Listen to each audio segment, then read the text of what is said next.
The proposed expenditure now before the Federation Chamber is for the Prime Minister and Cabinet portfolio $2,049,341,000. The question is that the proposed expenditure be agreed to. I call the Parliamentary Secretary. Thank you very much, Acting Deputy Speaker. It's a great pleasure to join my colleague here, the member for Aston, the unnaturally handsome member for Aston, and to follow the unnaturally talented member for Dunkley in what was a very persuasive and powerful defence of the changes that he's undertaken in his small business and Treasury portfolio. We're here today not to defend a very good budget, but to inform you about why it's in the best interests of the Australian people, the budget that has just been announced by the Prime Minister and the Treasurer. This budget does two things. This budget, first and foremost, pays back Labor's debt. $667 billion of Labor's debt is what was the legacy of those opposite to the Australian people. But by measures in this budget, over the next 10 years, we will reduce expenditure by nearly $300 billion. $300 billion. The member for Rankin should know, because he was part of a government that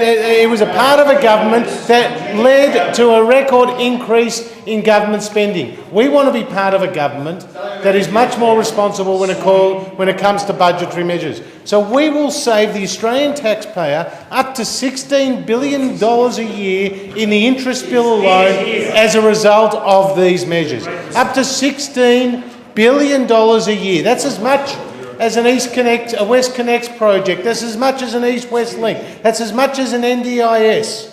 That's as much as Gonski. That's just the interest bill that we will save as a result of measures in this budget. The second thing that we will do in this budget is lay a foundation for more jobs, higher growth and increased productivity as a result of the measures in this budget. When it comes to those measures, first and foremost has been a record government expenditure on infrastructure. Some $50 billion in new funding for infrastructure. $50 billion, which will in turn lead to up to $125 billion in state, private sector and federal government expenditure, including money to help put money on the table to incentivise the states to recycle their infrastructure. This is a record amount of government spending. The second thing we'll do is invest records amount in education and innovation. Now, the Medical Research Future Fund is already becoming, in terms of its ambitious proposal, the envy of the world, some $20 billion in funding for medical research, an area of natural expertise in Australia. We are wanting to deregulate our university sector, critical area, so that we can enable our universities to become the best in the world. And we can do that by deregulation. And of course, we're giving apprentices, for the first time, significant government support, just like if they were going to a university. That's what we are doing in this budget in terms of education, in terms of innovation. And then the third thing we're doing to boost growth, to boost jobs, to boost productivity is to enhance workforce participation.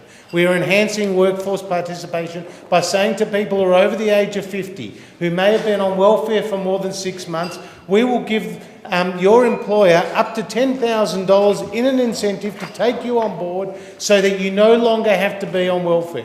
When it comes to women in the workforce, we want to encourage them to come and stay in the workforce after they have had children. So therefore, a paid parental leave scheme is an important component of that. Australia is below other countries in the world when it comes to the number of women that are participating in our workforce. They are coming out of our universities in higher numbers than men, but they are not being represented in our workforce in the same numbers. And then, of course, our earn or learn strategy, which is so important because under your government, under those opposite, under the Labor government, youth unemployment went to record levels, and we are trying to break that nexus between welfare, dependency and unemployment. So what we are saying is you must go out, if you're a young person, and find a job, and we will help you do that. We'll also give you the training. So Acting Deputy Speaker, this is a vitally important budget. In my areas of deregulation and G20 and in cutting red tape and in consolidating the number of bodies, we are making great headway, but I commend this budget and I commend the measures in this to the House. I thank the Parliamentary Secretary and I call the member for Rankin. Thanks very much, Acting Deputy Speaker. While most of the country was up late last night watching the Origin and then the soccer, and some people were at a charity ball here in this building, the Parliamentary Secretary was in front of the mirror practising his audition. He was up all night. He was up all night practising his audition for Senator Sinodinos's shadow ministry job. I wish you well in that, Parliamentary Secretary. Unfortunately, well, hopefully for him, that competition isn't judged on facts, because there was a whole bunch of stuff that the Parliamentary Secretary just said then, which was patently false. I won't go through all of them. It would take me hours to go through all the factual errors in what he just said, but let me pick up a couple. If they were fair income about participation, for example, they wouldn't be attacking the childcare system. If they were fair income about this so-called budget emergency, they wouldn't have doubled the deficit when they came into government. If they were serious about budget repair, they wouldn't be spending $21 billion on a scheme that gives the wealthiest mothers in the country the most money that they least need. There are all kinds of things in that, but I wanted to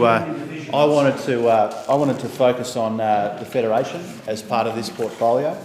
I had a couple of questions that I'd like the Parliamentary Secretary to deal with. Firstly, they make a big deal in their budget documents about a functioning federation and reform. They've got a white paper coming and all the rest of it. It's very curious that they would abolish the COAG Reform Council.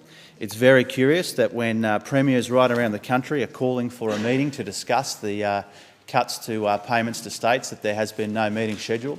I would like to know from the Parliamentary Secretary what is the plan for engaging with the premiers premiers and state treasurers, who are so critical of the budget. That's the first set of things I'd like him to elaborate on, and the cuts to the COAG Reform Council.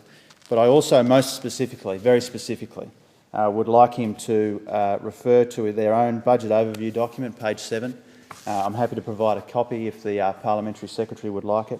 I do want him to confirm that my eyes are not mistaking me, that it says, and I quote, "In this budget, the government is adopting sensible indexation arrangements for schools from 2018 and hospitals from 17-18 and removing funding guarantees for public hospitals. These measures will achieve cumulative savings of over $80 billion by 2024-25. Every day in question time, Acting Deputy Speaker, the Prime Minister denies that this bit that I've helpfully highlighted in green for the benefit of the House, there it is, Tim. It says that there's $80 billion in cuts to schools and hospitals. I'd like the Parliamentary Secretary, very specifically, I'd like him to confirm that that is indeed the government's budget document and that that number is indeed true. I call the Parliamentary Secretary. Oh, thank you, Madam Deputy. That's you for now, Josh. That's still you for now. Thank you, Madam Deputy Speaker. It's a great pleasure to respond to the member for Rankin. Well, firstly, it's not us who are telling the Australian people that it is not us that are telling the Australian people only that we have to reduce spending. It's groups like the IMF who said of 17 leading economies in the world, Australia has the fastest rate of spending. It's the Independent Parliamentary Budget Office. It's the Independent Parliamentary Budget Office. It's the Independent Commission of Audit who said that we are on a trajectory of spending which we cannot continue. So that is why we've had to take measures in this budget. And I'm very happy to tell the member for Rankin that when it comes to that COAG Reform Council, we are saving $8.3 million over the forward estimates. And it might be news, to the member for Rankin that the state that he comes from, Queensland, is also going to benefit. Because the states are going to save just over $10 million. The member for Rankin on a point of order. I do apologise for interrupting, Acting Deputy Speaker. I would like to table the government's own budget document that says there's been $80 billion. No, there's no point of order. Resume your seat, and the Parliamentary Secretary has the call. So the member for Rankin might like to learn that his own state of Queensland is going to save over is going to be one of the states that are going to save as a cumulative amount over $10 million from getting rid of the COAG Reform Council. So you need to know that the state of Queensland, that sunny state of Queensland, is also going to be a beneficiary of the COAG Reform Council not continuing. and the Commonwealth is going to save over $8 million. Now, the member for Rankin does raise an important point. He raises an important point about this government's commitment to funding hospitals and schools. Now, yes, it is true, some of the state premiers and the chief ministers were not that happy after the budget. But would you believe that if you look at Treasury's papers, over the coming decade, increased expenditure from the Commonwealth to the states is going to be tens of billions of dollars, nearly $60 billion of increase in money over the decade. That is money from the Commonwealth to the states for things like hospitals and schools. And in fact, hospital funding is going up and school funding between 37 and 40%. Right? It is. It's going up, spending over the next 4 years, and the Prime Minister has repeatedly stated that in the chamber, that if you looked at the government's funding commitments for hospitals and schools, it was going up year upon year upon year, 40% and 37% for schools and hospitals. And I must say, the member for Rankin is very brave because he has raised the issue of school funding. And what's been the most topical issue when it comes to school funding? It's been Gonski. And how much more have we put in? To $1.2 billion. Thank you for the member for Aston. An extra $1.2 billion. Whilst an extra robust, $1.2 billion that they ripped out from the school children of Queensland and Western Australia, and we, under the leadership of the Prime Minister and the Minister for Education, have found that money from the taxpayers of Australia to go where you never were spending that money. So, Madam Acting Deputy Speaker, I am very proud of the fact that in this budget we are not only putting down the foundation for increased growth and jobs and productivity, we're not only paying back Labor's debt by finding spending opportunities, spending cuts around, but we are also increasing support for hospitals and for schools by the significant numbers of 37 and 40% respectively, right? And unlike the member for Bendigo, those members opposite do not take the fiscal responsibilities of the Commonwealth seriously. These members on this side of the House take our responsibilities when it comes to the budget very seriously. We're very proud of this document, and we're very proud of the increased funding for schools and for hospitals. I give the call to the member for Bass. They're in a fight over there. They need the system. How interesting to hear the member for Rankin talk about schools funding, where in my state of Tasmania, government funding for state schools over the next 5 years goes up by 46%. 46%. I don't know how we can translate that increase in funding as being a cut, as the member for Rankin tries to do. But I know he's very fond of figures. I think he used to influence the abacus and the member for Swan's office over the last 6 years. And what wonderful, he says proudly, he interjects, I don't know how you can be proud, Madam Deputy Speaker, of $191 billion of achieved deficits. How you can be proud of $123 billion of forecast deficits, which would have resulted in 16 years of deficits in this country. How can he be proud of $667 billion of gross debt? And right now today, borrowing $1 billion every month just to pay the interest on the debt.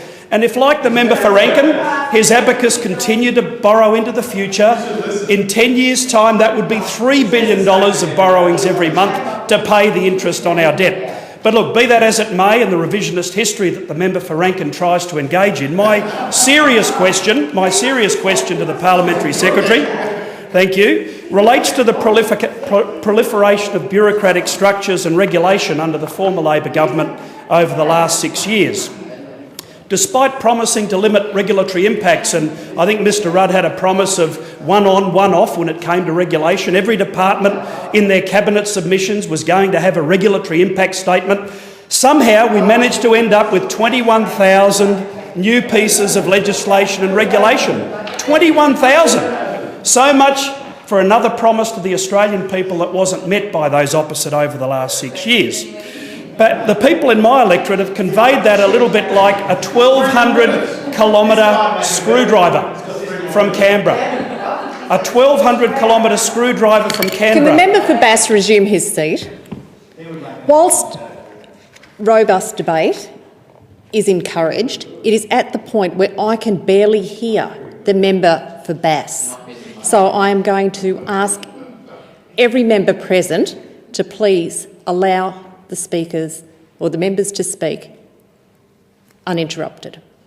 I call the member for Bass. Thank you, Madam Deputy Speaker. And the people in my electorate described it as something like a 1,200-kilometre screwdriver from Canberra, tinkering, adjusting, but in essence interfering with their daily lives. The businesses, the community groups felt that pressure, that 21,000 pieces of regulation every day. So whether proponents for projects were confronted with an environmental issue, they felt the full wrath of all three levels of government, including government in Canberra when it came to OH&S and environmental problems and a whole range of other issues. Unions and green groups, not surprisingly, had all this disproportionate influence in Canberra, and in Tasmania we regrettably had the double whammy of Labor Green government in Hobart as well. And I know people often talk about business power, and I know the member for Rankin and those opposite engage in the politics of envy and division, but the greatest power of business, Madam Deputy Speaker, is the power to invest or disinvest. And what stops them from investing is those obstacles and those roadblocks. And what we are doing as a government is eliminating some of those obstacles and roadblocks. As the Tasmanian representative on the Parliamentary Secretary's Deregulation Committee, which has done some extraordinarily good work, and I was a proud member of the first repeal day, and I hope there are many more, to roll back some of the injudicious regulation that came out of those opposite. We sent a powerful message about our government's commitment when it comes to easing that burden of legislation and that regulation, those obstacles to investment that I was referring to before. So, Parliamentary Secretary, in that context, can I ask you, what more does this budget foreshadow when it comes to deregulation and getting rid of the proliferation of the many hundreds of government bodies and rent seekers out there that grew during the last 6 years? Are there even more savings to be made in this regard in the future? I call the Parliamentary Secretary. Can I thank the member for Bass for that very entertaining and realistic assessment of the legacy that those opposite left us when it came to regulation, because he's right, they left us 21,000 additional regulations, and he referred to regulatory impact statements, and you promised, those opposite promised, that there would be regulatory impact statements for major legislative initiatives. But would you believe, would the members opposite believe that when it came to the carbon tax, when it came to the mining tax, when it came to the changes to the Fair Work Act, when it came to the NBN, when it came to the future of financial advice, each of those legislative initiatives were exempt from a regulatory impact statement process?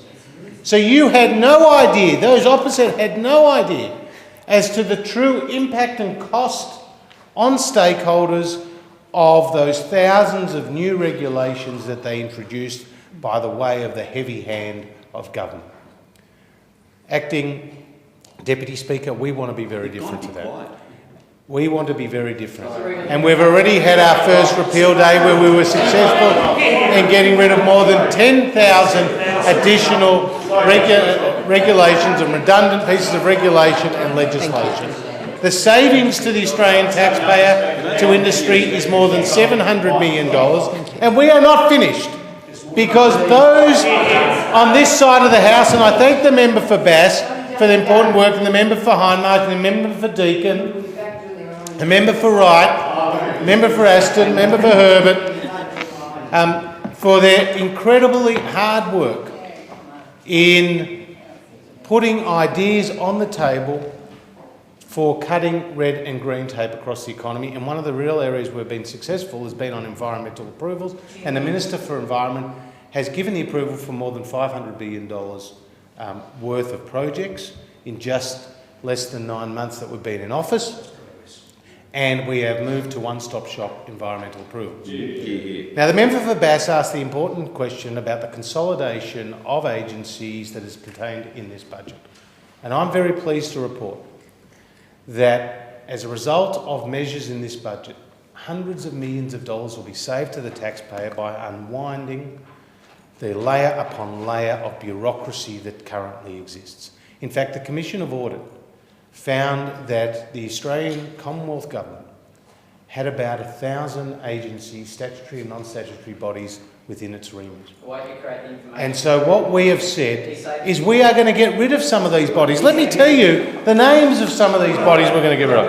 We're going to get rid of the Advisory Panel on the Marketing in Australia of Infant Formula. Now that sounds like a very important. We're going to get rid of the Social Inclusion Board, the High Speed Rails Advisory Group. We are going to merge, and the process is well underway, for merging AusAid with the Department of Foreign Affairs, because of course, when we are providing support for good governance and health and education and infrastructure in our region, it needs to be linked with our diplomats. So it's just a common sense idea where we will save a huge amount of money. We are merging the Australian Customs and Border Protection Service into the Department of Immigration and Border Protection. The functions of the Health Workforce Australia and the General Practice Education and Training Limited and the Australian National Preventative Health Agency will go into the Department of Health. Would you believe that the back office functions for the National Archives, for the National Gallery, for the National Museum, for the National Library, for the National Portrait Gallery are all going to be merged in the back office, because that brings savings to the taxpayer? And I can go on. We're merging 5 civilian merit review tribunals into a single organisation, so that the Australian Administrative Appeals Tribunal, the Classification Review Board, the Migration Review Tribunal, the Refugee Review Tribunal and the Social Security Appeals Tribunal will come together. Not to mention the very busy privatisation agenda that we have currently underway with Medibank Private, and we've announced scoping studies into the sale of Defence Housing Australia, the Royal Australian Mint, the Australian Hearing and the Registry function of ASIC. Because it's very important to understand what the government should be doing and what the private sector, on the other hand, should be doing. And having a proper delineation of responsibilities, so in the end we can provide better service to the taxpayer and at less cost. Like the Parliamentary Secretary, and call the member for Lawler. Thank you. Madam Deputy Speaker, I need to ask, what do you prefer, Deputy Speaker or Madam Deputy Speaker? I'm happy with either. Good. I just want everyone to note that it is worth asking a woman what she wants occasionally. Because I want to talk today about the Office for Women and the adverse impacts this budget has on women.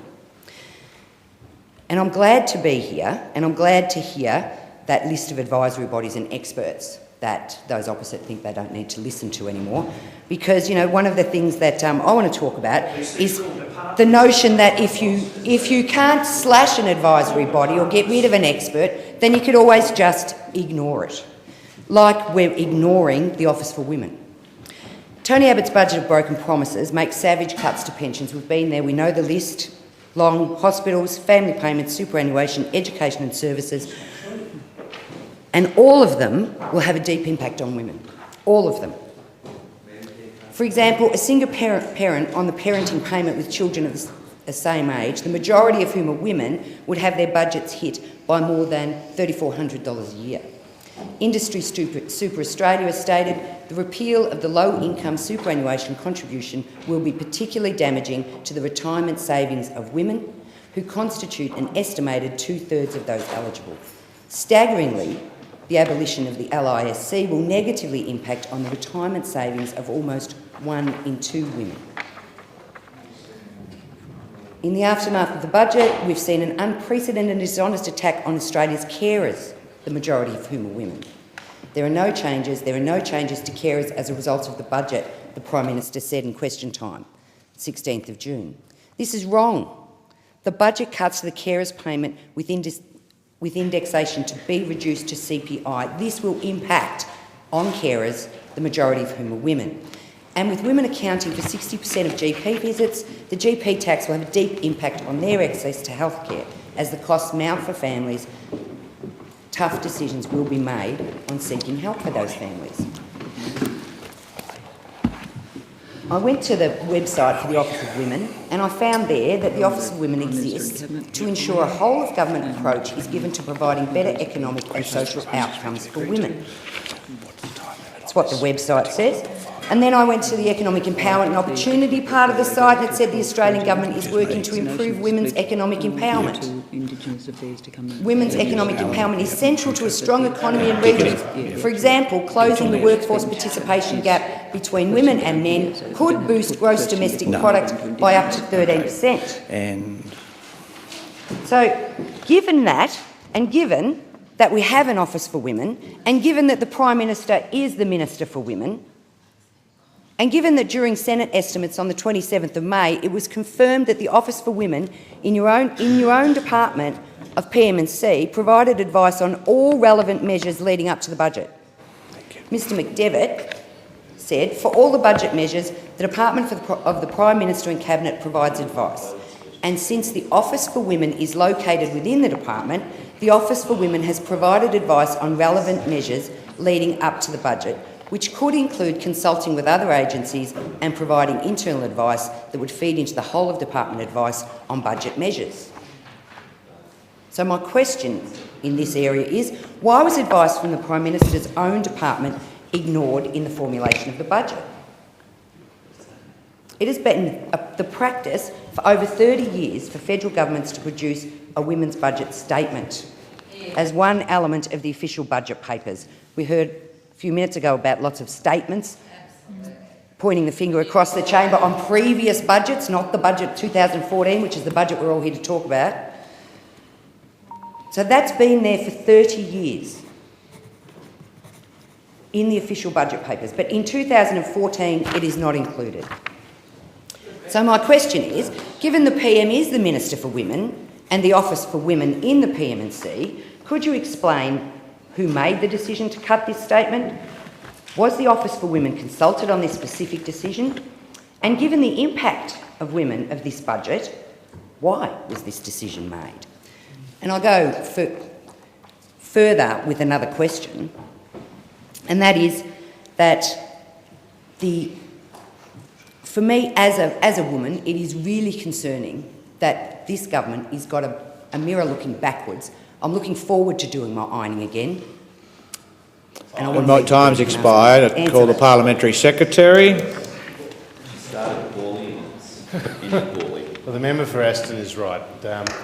That was a very poorly phrased question, full of inaccuracies and mistakes. Because in this budget, I'm very proud that the Prime Minister has ensured that funding for women's programs has continued strongly. In fact, this budget, the hypocrisy of those opposite to talk about support for women's programs or helping women in the workforce is exposed by the fact that you have unleashed a partisan attack on our paid parental leave scheme. Because the paid parental leave scheme is fundamental to ensuring that more women stay in the workforce after having children, so that we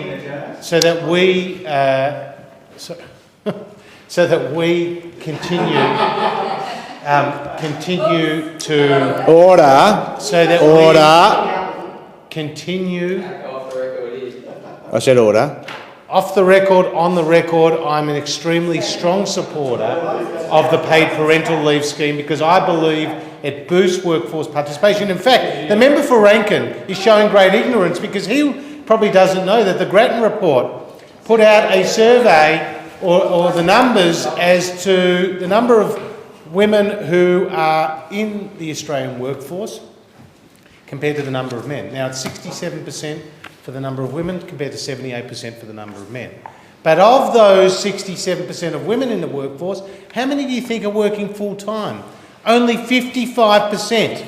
But when you look at the number of men who are working full-time, It is 85%. So one of the key things that we need to do in this budget to support working women is through a paid parental leave scheme, and I am a big supporter of the Prime Minister's scheme. Now, you ask me, in addition to the paid parental leave scheme, in addition to improving more affordable and accessible childcare, in addition to providing funding for women's safety, what else are we doing in this budget for women? Well, I'm very happy to tell those opposite. I'm very happy to tell. Firstly, the National Women's Alliances program has received funding for almost $4.8 million for 6 alliances over the 3 years to 2016, up from just $3.6 million over the previous 3 years. Funding for the national plan to reduce violence against women and their children remained unchanged in this budget, and the funding for the national plan is $104 million over the forward estimates. This includes money for the Australian National Research Organisation for Women's Safety, the Foundation to Prevent Violence Against Women and Their Children, 1800-RESPECT, DV Alert Domestic Violence Response Training delivered nationally by Lifeline, and the Personal Safety Survey and National Community Attitude Order. Survey. Those on my left have asked their question. They will listen to the answer from the Parliamentary Secretary. Other women's leadership and development strategy funding that we have continued to support over 2013-14 are the National Women's Alliances, the Sports Leadership Grants, the Every Girl program and the like. Mr Acting Deputy Speaker, there are many examples in this budget of where this government has shown its continued strong support, indeed its increased support for women's programs, particularly women at risk. And I am very proud that in this budget we have continued the funding in these important areas, and we will continue to speak out in favour of a paid parental leave scheme, which will be, in addition to childcare improvements, we have a Productivity Commission review into childcare, which will continue to be a way to improve the lot of Australia's working women. I give the call to the member for Herbert. Thank you very much, Deputy Speaker. I understand that we're splitting this in half, but I'm happy for the Parliamentary Secretary Frydenberg to take this on notice, but I do have a question for Parliamentary Secretary Tudge as well. In relation to the red tape reduction, I need to ask if there's a possibility that we'll make this a COAG process. My biggest concern in relation to I think the work that we have done on the red tape reduction and green tape reduction has been fantastic. It's a great start, and the commitment to keep on going is important. What I am most worried about, and I see the member for Wright there, whose previous occupation was a truck driver, and you'll find that most of his red tape costs would have been state government costs. My big concern here is the possibility of cost shifting or responsibility shifting to the states. And that process where if we save $1 billion and the states then go and put on $500 million worth of red tape, they're still worth $500 million better off, but the states are jumping in. So I'd like to see if you are actually going to follow that through. The second one for the Parliamentary Secretary Frydenberg is on the tender process. Just to give you an example, the Flinders Shire Council had a stretch of road 9 kilometres long, a stretch of road for them. They costed it $9 million. Because it was over the threshold, it had to go to national tender. It was picked up by a national supplier. The cost was $27 million. They flew in their team, they flew in their equipment, they flew in their camp, and they did the work, and nothing went through the actual local community. Is there a possibility that we may look at something in relation to the tender process to ensure that the money that is expended by the Commonwealth in regional and rural communities actually does tend to stay there and give more flexibility to local councils in that area? On Indigenous affairs, on Indigenous affairs, I represent the seat of Herbert, which includes Palm Island, and we have a number of Indigenous organisations.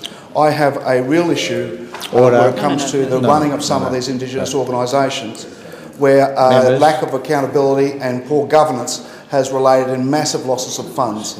We have had the issue where people have been shifted on from these organisations, and information has been provided to the police, which we believe constituted fraud. Now, the ability for the police to be able to prove fraud is very hard.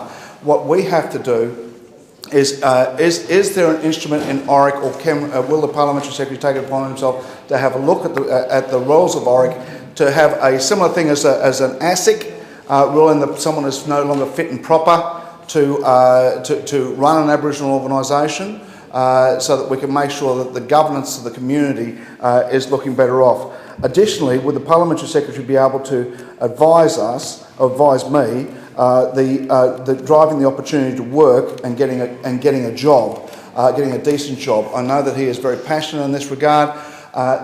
With my work with my island of Palm Island, with being 2.5 hours on a ferry, the 90-minute rule no longer applies. So if someone's going to Palm Island, moving to Palm Island, there is no onus on them to look for a job.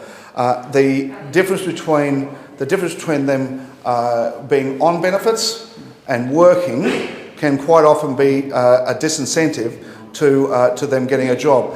Could the Parliamentary Secretary give me some information in relation to what he's thinking about this and what the government is thinking in this space? I thank the House. I call the Parliamentary Secretary. Can I thank the member for Herbert for those important questions, and when it comes to the Indigenous space, I'll leave that to my colleague, the member for Aston. The member for Herbert is absolutely right. This is not just a whole-of-government approach to deregulation at the federal level, but it's also very much involving the states. And the Prime Minister has said that deregulation will become a standing item on the COAG agenda, which will be used as the primary body for driving reform at the federal and state level. And at the last COAG meeting in the first week of May, they all discussed deregulation in relation to a number of areas. Those areas included housing, commercial building and construction, included road freight, included food and dairy manufacturing, fish processing, tourism business licensing, which will be very important to you in your electorate of Herbert, particularly around Townsville, rules as they relate to cafes and to restaurants, and the gas and the resources exploration areas. So they have divided these particular areas up among the various states to take responsibility for doing a deep dive in that particular area and bringing ideas forward where there is federal-state overlap when it comes to regulation. So we are very determined that if we are to be successful on this deregulation front, that we don't only get changes done at the federal level, but that we drive changes at the state level so that they don't, as the member for Herbert mentioned, they don't just introduce new regulations to make up for the federal government's reduction in regulation. So you need to understand we are extremely focused on this. A number of states like Victoria have a red tape commissioner and they are driving changes. I've met with Deb Freckleton in the state of Queensland, your home state, as the Assistant Minister for Finance with responsibility as well for deregulation. So we are driving this agenda forward together. And as the member for Herbert rightly mentioned, in the area of environmental approvals, the fact that we were able to get MOUs signed with every state and territory, those opposite would like to know that the Labor state of South Australia and the ACT also signed on to these MOUs, and Greg Hunt has been moving forward to getting full agreements, particularly with Queensland and New South Wales, in a speedy fashion. So we are moving at a state and a federal level on the deregulation agenda. The member for Herbert also raised a very important issue about trying to create jobs at a local level through the tendering process. And the member for Herbert may be interested to know one area that we've been looking at relates to the Federal Safety Commission, because the Federal Safety Commissioner requires under the legislation for builders to be particularly accredited. And what can happen is if you, for example, in defence housing, building in remote areas, as you often do, you would want to source builders from that local area. But those local builders may not have the accreditation needed to actually get that job, because that accreditation requires extra costs on their part to go through that process of accreditation. So it's another example of where those opposite have no understanding of what is the true impact on job creation at the local level by extra layers of bureaucracy and red tape. So I have met with the head of Defence Housing. We are looking at this issue of the Federal Safety Commissioner, and I hopefully will be able to report to the member for Herbert there has been some progress in this issue, because like him, all those of my colleagues on this side of the House understand that we need to create jobs in the regions, we need to free up the councils, we need to free up the local builders, we need to be able to ensure that they can actually get a personal dividend out of our red tape reduction efforts. The question is that the proposed expenditure be agreed to. I also indicate to the Chamber the Chair will move to the portfolio of Indigenous Affairs in a moment, but I give the call to the member for Gellibrand. Thank you, Mr Deputy Speaker. Well, we've seen a fair bit of rhetoric this morning, as we always do in sessions of this kind, a bit of cut and thrust, and that's all well and good. But I just seek the Parliamentary Secretary's indulgence to ask a question of earnest importance, and that's a question dealing with the incidence of men's violence against women in our community. And I ask him to take this question from myself as one man asking another man about an important issue that all men should be speaking out about in our community. My questions go to now, these are inherently political questions when we're talking about prioritisation of funding, but I emphasise these are not partisan questions, as I do not doubt the intent of those opposite in curbing the growth of men's violence against women in our community and in fact driving these rates of violence down. My questions relate to two areas of funding and relate to the Office of Women. And I'm seeking guidance from the Parliamentary Secretary about whether the Office of Women provide advice to the government on how this year's budget would impact on services provided to women in danger of family violence. In particular, in the area of community legal centres. Now, we've seen $1.6 million cut in the budget from the Women's Leadership and Development Strategy, which includes the Australian Women Against Violence Alliance, but also $15 million from legal aid and millions from community legal centres. Now, in Melbourne's West, in my electorate, more than 50% of the work of community legal centres is done on advising women in danger of family violence. For the benefit of people who haven't engaged with these groups, this kind of advice includes advice to women on their rights in the legal system to protection, to their rights to intervention in order to ensure their safety, but also what to expect if they made the decision to leave the home in terms of their financial security, the obligation of the government to them and their partners to them to supporting them. So the MyEFO already included $3.6 million. I should also add there's been a 35% increase in demand for community legal centre advice in my electorate in this space. MyEFO contained cuts of $3.6 million from family violence prevention legal centres and $9.6 million from community legal centres, and $6.5 million in legal aid. And I ask whether the Office of Women provided advice to the government about the impact of those cuts on women in these situations, and also whether they took into account the rising rates of domestic violence and increased demand for these services in the community. If they did provide advice, I'd ask what the recommendations of that advice were and whether it was acted on by the government. The second area I'd like to ask about now is the impact of cuts to Medicare Locals funding contained in this year's budget and the impact this has on family violence services. Family violence was a priority area for my Medicare Local in my community. As I say, family violence is an extraordinarily serious and growing problem in my community, and these cuts will have a substantial impact on the ability of these Medicare Local funded programs to continue in our community. I should emphasise these are not cuts to the Medicare Local institutions, these are cuts to the funding of programs being implemented by these Medicare Locals. And again, I ask whether the Office of Women provided advice on these decisions and about the impact of these decisions on women in these situations. I've asked whether the cumulative impact of these cuts to programs that assist GPs in providing advice to women and identifying women in these situations, combined with cuts to community legal centres who are providing advice to women in these situations, were taken into account in the budget process.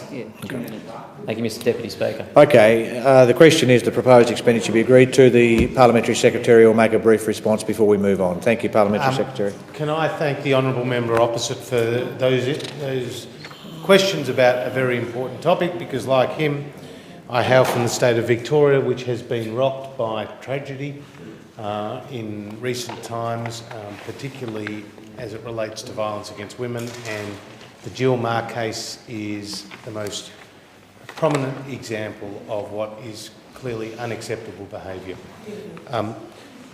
As I said earlier, this budget continues to strongly support funding programs to prevent violence against women.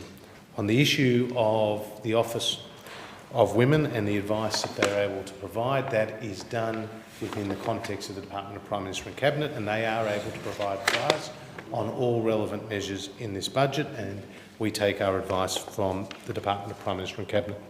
On the particular measures that we are committed to in this budget, as I've said earlier, the funding for the National Plan to reduce violence against women and their children remains unchanged.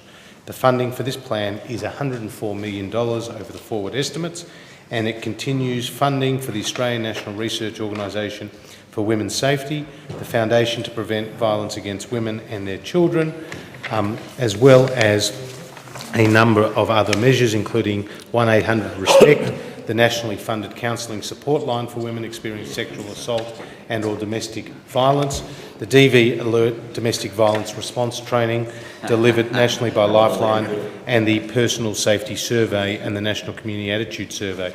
The second action plan, which will include our commitment and that of the states and the territories to ongoing action, will be released mid this year. Now, the member opposite did ask me about community legal centres and funding for that. We continue to believe that funding going forward needs to be structured in a way which does take into account the most vulnerable people in our community, including women at risk. We have extended the base funding under the National Partnership Agreement on legal assistance services by 1 year until the 30th of June 2015. Ongoing future legal assistance will be the subject of consideration, and the findings of the Productivity Commission's inquiry into access and justice arrangements and the recent review of the National Partnerships Agreement will also inform future decisions going forward. When it relates to Medicare locals, the member opposite will be aware that we have increased funding for health in this budget right across the board. In fact, funding for hospitals has increased by, I think, nearly 40% over the coming years. And like with education, with health, there are a lot of fallacies contained in the arguments put by those opposite. We have put more money into education than they ever did, including $1.2 billion for the Gonski proposals that they ever did. And in terms of funding for hospitals, we have continued to promote funding for our hospitals and for frontline patient services. Mr. Acting Deputy Speaker, I'm very proud of this budget. I'm very proud because it pays back debt, because it boosts jobs, growth and productivity, and also because it continues to provide financial support. I'm sure you'd like to be here to ask questions in the next moments for those most in need. I thank the Parliamentary Secretary.